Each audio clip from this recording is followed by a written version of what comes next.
Samantala, para sa mga kaabante dyan na nasuki sa mga lotohan o wedge at nananabik sa jackpot. Heto na ang kwento ng The Lotto Winner na tiyak na may inspire kayo buong suporta kasi ang PCSO sa pelikula ng MavX Productions.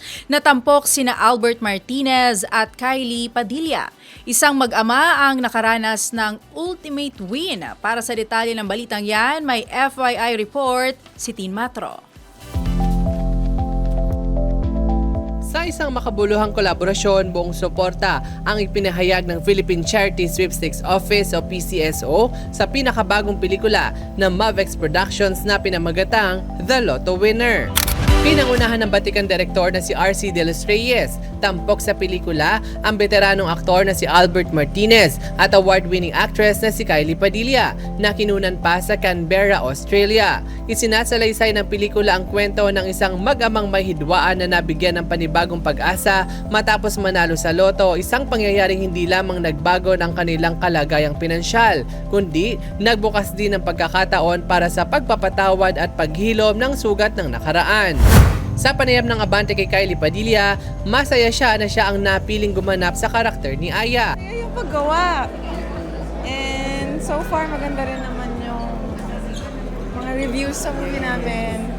Madaming natatouch, ang daming nag-message sa akin ng mga magulang daw nila. Na-touch sa pelikula, and yun naman yung reason why I wanted to do this film. Kasi alam ko marami talagang makaka-relate sa kanya. And tonight, hinuhos ng PCSO itong Yes. love screening. Ano nang masasabi mo ng PCSO? Sobrang grateful, syempre. Samantala, say naman ni Albert Martinez sakaling manalo sa loto, itutulong niya ang kanyang mapapanalunang premyo sa mga kababayan nating nangangailangan ng tulong. If I win the lotto, well, there's a lot of things you can do when you win. The best thing to do is just if you can share it with the people who needs it, that'll be nice. You know, ako lang, I just share with you my ultimate dream talaga. My ultimate dream is if I can get like an abandoned building and I can lease it for a long period of time or not too expensive, I'll convert it into parang sleeping area for the people that don't have homes. So they can go there at 5 p.m., they have dinner, they sleep, and when they wake up in the morning, they have showered, and they move out.